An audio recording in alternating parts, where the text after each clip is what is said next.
today is a menopause Q&A. Okay, this is for my menopause support group based in Neilston, Glasgow. So I've got two lovely ladies in front of me today, and the ladies on the group chat have also asked for some advice. So I'm going to go through questions and then I'm going to give my take, my view.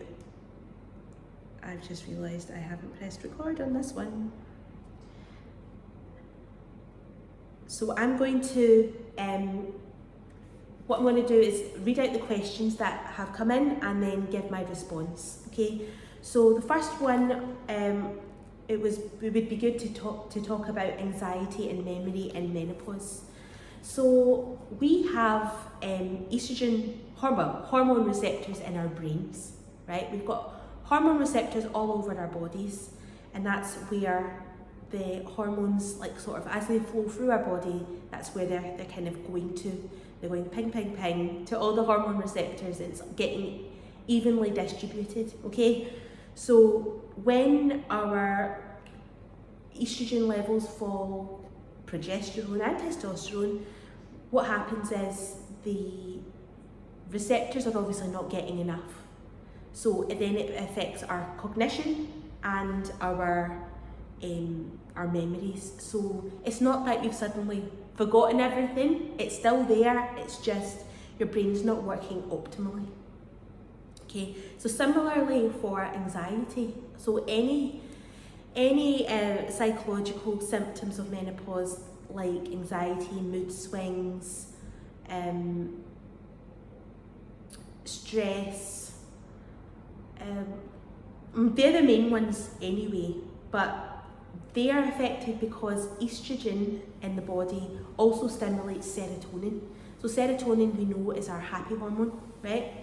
So it's responsible for our mood boosting, and also estrogen plays a role in the production of our endorphins. So we know endorphins come from any activity that makes you feel good. It comes from exercise, could be from listening to music, but estrogen also obviously has a part to play in that. So again, when we don't have enough of it, we're not going to produce enough, and it's going to affect our moods. It's going to feel moody, we're going to feel like close to tears, tired, all these sorts of things.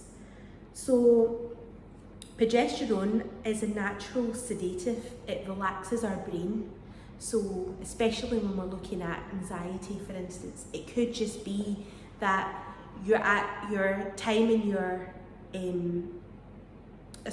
hormone production cycle that it's gone down a little bit. So even if we are taking HRT preparations, whether that's just estrogen and progesterone or all three, estrogen, progesterone and testosterone, even though we're topping up our hormones, our own natural hormones that our body stores and regulates is also going up and down. So you'll also find that even though if you're on a steady dose of HRT, you're still going to feel some sort of roller coaster in terms of your symptoms, month to month or throughout the month, week to week, day to day. It's hour to hour indeed. So it really just depends on your body at the time. And it's just important just to recognise that having a bit of an off day and be kind to yourself, that's okay, because it's just your hormones playing wreaking havoc with your body and all it's just not getting enough, your receptors are not getting enough. Any other questions on that, Fiona? No? Great. Perfect. So the other couple of questions I've got here are all based around, I'm not going to just say exercise, I'm going to say movement, okay? Because when we say exercise, we automatically think about being in some sort of gym environment, whether that's a class, whether that's, lifting heavy weights. So I'm not going to just talk about just that. So that the first question was that I've been a bit sedentary this year, and that's due to treatment for breast cancer. What do others do to help keep their weight down? So I'll answer this first of all, and then I'll open it up to the group. Obviously, going through something like breast cancer treatment is really stressful on the body, right? We know that. Any sort of treatment for anything, even if you're taking medication for any sort of ailment, it's a stress on the body. So what that means is your cortisol levels in your body are raised, and that can have an effect on everything again, you know, your mood, your tiredness, especially I'd imagine cancer treatment would make you very fatigued, okay? So again, it's understandable why you're maybe not moving as much. Key things to help movement is just trying to, even if you are, you know, you don't want to leave the house, you don't want to get outside. I know it's starting to get into autumn now, and yeah, it's getting colder, it's getting darker. Don't want to go outside, that's fine, you don't need to. It's a case of trying to reduce where we're sitting, like how long the periods of times are that we are sitting. So it could mean that we're sitting watching TV, or like we find ourselves doing that too much, or if we're working, that we're sitting at desk jobs and so on, that we're sitting for too long. And no workplaces are encouraging people to move a little bit more, take breaks, regular breaks from screens and so on. But it's just about, even if you have got a job where you're a little bit more active and walking around, whether it be walking around in the school or in a pharmacy, it's taking those opportunities to do that a little bit more. It could be taking an extra trip to go and pick something up, or taking a trip, walk at lunchtime, because we're going to go get our lunch and we're going to, you know, go and walk to do that, hopefully. Or if not, just take an intentional 10-15 minutes. It really doesn't need to be long. I think a lot of the time when people say, let's go for a walk, you're talking half an hour minimum in your brain, but it's not. It can just be 10-15 minutes, just a walk around the block just to clear your head. It could be pacing up and down a room. I know a lot of people who've got phone jobs, or they're having to make phone calls as part of their job. Pacing is fantastic, a way of getting your steps in. And it's not destructive, and you can't really hear it on the other end of the phone unless you're extremely unfit and you're starting to pant. You're starting to get breathless, and the other person on the other end of the phone's going, why is she panting so much? You know, what's she doing? I thought she's just having this work phone call with me, you know. And it could be even just socially. You're phoning your mum, you're phoning your friend, you're phoning your sister. Just move that a little bit more. It could just even be a motivation to do more housework. I doubt many people are going to be out in their gardens now because of the turn of the season, but all things like that, gardening, tidying, housework, hoovering, like everything, it's all movement, and it's you know, standing up to fold up the laundry. Even standing plays such a big role in keeping us active, because our bodies are having to, one, keep us stable, keep us upright, and then of course then we're doing things like bending motion, moving our arms, so our muscles are then having an important role in all of this, right? Which also, let me just add there, plays a big part in weight management as well, because if our bodies are working harder just to do the day-to-day, then it's calorie expenditure. So when we talk about calories in, calories out, and the calories that our bodies just needs to survive, all that plays into the calories that our body just needs to survive, because we're doing more, our bodies just naturally need more, okay? So I know we do have a few active people in the room, but so what do you all do to keep on top of your weight management? Yeah, if you want is that Slimming World, yeah. So So that's very much nutritionally Yeah. that you're keeping on top of. And I'm going to a club exercise class in church on Wednesday. Wonderful, right? So a brilliant example of movement, your club exercise class. So it's not, you know, it's fun, isn't it? And that's the main driver. It's not, yeah. And it doesn't feel like exercise, and that's the reason why it keeps motivating you to go. Yeah, which is perfect.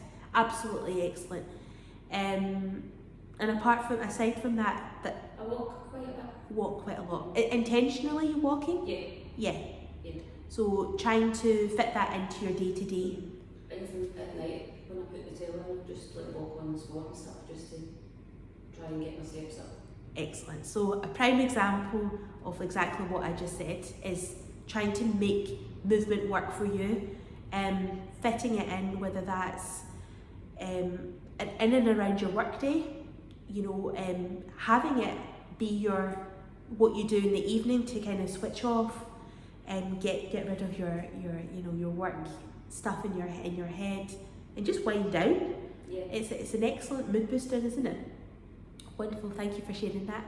So I walk an hour every morning for a little walk with my dogs. Yeah. And at night I walk on a Monday and a Wednesday night with a group, and on a Tuesday and a Thursday I do the gym and swim. Yeah.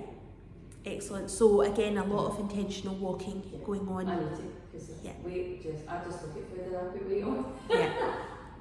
So do you feel like you exercise so that you can indulge a little bit more, or only the weekend? And Monday to Friday night, when I weigh myself, I don't eat any cakes, sweeties, crisps, anything. I don't have any. We go on a Friday night and buy, and that's to last the weekends. We buy like one pack of crisps between us each, and then some chocolate and ice cream, and that does for the weekend. Excellent. Excellent. So, so just to recap for everybody on the pod, so Linda does a lot of intentional exercise before work, and in and around after work. With a walking group up to 3 times a week, and that's also with it's a women's group as well, which I think is quite important to highlight because these women are all of a certain age, of a kind of inclusive age group, who all have the same goals in mind. So I think that also helps, getting out with a buddy. Yeah, it's neat company as well, because usually I walk with the dogs myself. Yeah. A lot, so it is a business company at night to actually speak to people. Speak to people, yeah, and whilst getting exercise in. So buddying up even with a friend, even if you didn't, have the opportunity to go and find a walking group, buddying up with, it could be anybody, it could be a neighbour, it could be a friend, it could be a colleague, even at work at lunchtimes, just, talking about it and say, would you be up for it, would you be up for moving a little bit more, and we could do it together and have a natter, and that way you're getting the best of both worlds. You're getting the company, you're also getting the movement in, which is excellent.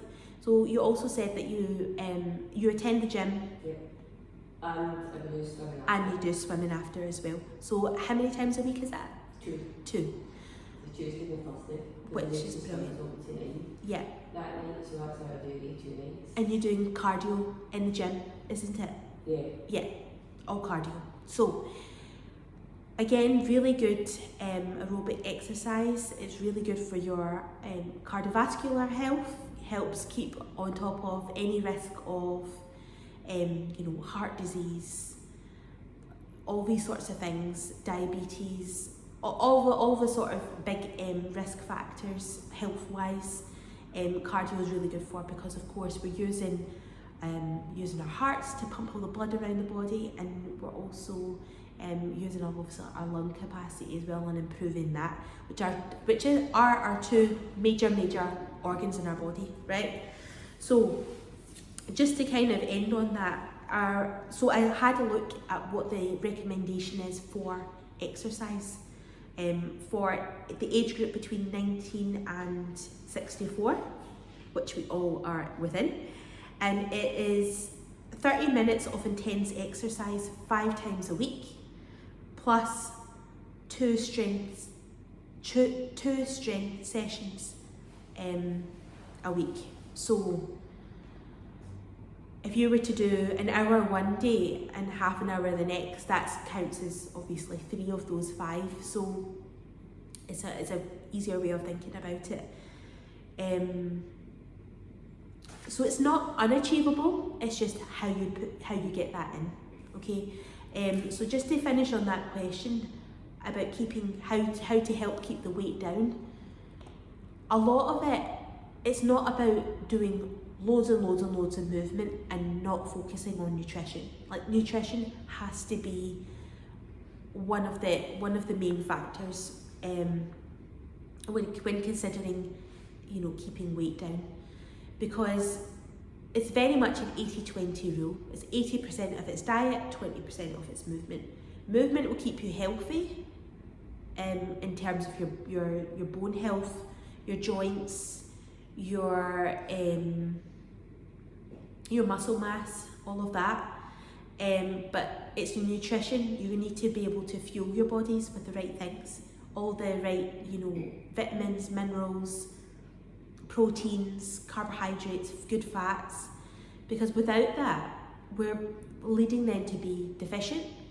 And we also need to keep on top of all the you know, the trans fats in our diets, you know, all the good stuff, all the refined sugars, because it's not natural for our bodies to break it down and digest. And we also need to think about and really consider glucose spikes. And I know it's a very big topic at the minute. If you listen to podcast Diary of a CEO, Stephen Bartlett recently had on a glucose expert specialist. I think she is, I can't remember her name, but she's got blonde hair.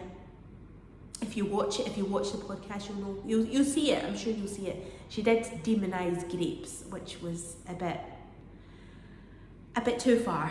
I think most people eat grapes. It's probably better than eating chocolate, as we would all agree. But she has said that eating. I haven't listened to it fully to fully comment, but I think she said that eating grapes causes a massive glucose spike, and it's probably one of the ones to avoid. But everything in moderation is my advice on that. But yeah, so it's just making sure that a lot of our foods are coming from whole sources, and I wouldn't say less out of a packet, but trying to include as many fruits and vegetables and within our meals, looking at making sure that we're building our meals around protein, because it is so important, not just for building muscle and preserving muscle, but also for fueling all of our other bodily functions that have to go on, because they all use protein, all right, as building blocks. So the other question we've got here is that I'm very sedentary, which is exacerbating my lower back issues and shoulder pain. My current routine is a weekly physio-led Pilates class, and I aim for 2 weight sessions. I have started swimming again for some cardio. My step count is deplorable. I am less concerned with my weight and more that I'm more fat than muscle, especially around my stomach. So the first thing I want to pick up on that question, or statement shall I say, is being more fat than muscle. With menopause, where we store our fat changes, our fat distribution changes, okay? We find that our fat naturally goes to our middle of our bodies, around the stomach, around the sort of hips, love handles, bums, thighs, that sort of area. And with that, we are obviously storing more fat around our abdomen. Now we know health-wise that if we have a lot of fat around our organs, that's when the risk factors for different health markers goes up, okay? Cancers, all these things, because it's basically choking our organs, if it's the way to think about it. If we've got too much fat Our organs are not being able to, don't have enough room for everything else, for all the other functions. Excuse me. So the only way really that you can have less fat in your body and gain more muscle is by increasing those weight sessions. I would increase it from 2 to 3 minimum. And also make sure that when you are lifting weights that you're progressively overloading the muscles. So what I mean by that is making sure that you are going up in weight. It might not just be up in weight, it could be increasing the repetitions of, doing a bicep curl. If you're doing 10, try to do 12. If that's too easy, then look at going up maybe another kg in weight and dumbbells. That's just for an example.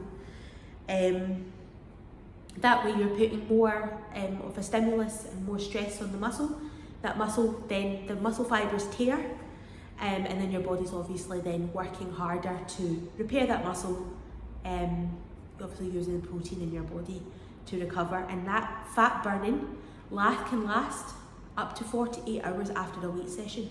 So even though we think cardio is going to be the one to burn a lot of fat, it's not always the case. It might have a direct, cardio impact, but then the aftermath, the after fat burning, could be less than obviously like a weight session.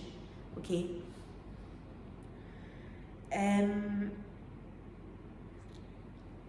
The Pilates class is fantastic for the lower back issues and shoulder pain. But I would love to ask if this lady is taking advantage of hormone replacement therapy. Because a lot of the joint pains might be down to menopause symptoms. Okay, so making sure that we're supplementing with hormone replacement therapy as well as joint pain. I mean, joint pain can be solved with, again, a high protein diet. It can be calcium, it could be magnesium. There's lots of micronutrients that can help with joint pain. But I understand that obviously having that pain is obviously making you not want to move as much, which again is which is showing obviously in your step count, because you're saying that your step count is deplorable, so it varies, right? So again, going back to what I said earlier about trying to just move where you can and trying to make that a motivation, that a conscious decision of moving more to help, because movement will, even though it seems counterproductive, movement will help any sorts of aches and pains, because you're keeping those muscles and joints and bones, everything's getting lubricated, and you say if you don't use it, you lose it. And that can also obviously exacerbate pain. And I think that really sums that one up. I don't think, well, I mean, swimming, just to touch on that element of the statement. So swimming is still a weight-bearing exercise because we're having to use our whole body to swim, and it's very good for our muscles and our joints and our bones. I think swimming is relaxing. Yeah, a lot of people say it's relaxing. I do. Mm-hmm. And I try and do like 40 lines in the pool, or 35 to 40 minutes. Excellent. If I was count. Yeah. And the lines because I keep talking. But you should be, I mean, it's that's great. It's actually a great point to bring up, Linda, about being a little bit more competitive with yourself, like making sure you're hitting targets, like, okay, I'm going to do 40 lines today, because just exercising for keeping weight down or fat loss isn't fun. It's not fun to live our lives constantly worried about stepping on the scale and what that number is going to be. it needs to be more than that. Movement, exercise, it needs to be more than that. It needs to be, and I know certainly with my own PT clients, I've always gone, what is it that you would love to do? Is it you want to do a full press up? Is it you want to do a pull up? Is it that you just want to be able to run for 10 minutes without being out of breath? Like, what is your goal? Like, let's work towards that, and we can do exercises and different things to help with that, strengthening set different muscle groups, etc., stimulating different things to help you get there. And that is far more enjoyable than going, I just want to lose weight and I'm just going to do this and I'm going to do a little bit of that and not have much of a plan.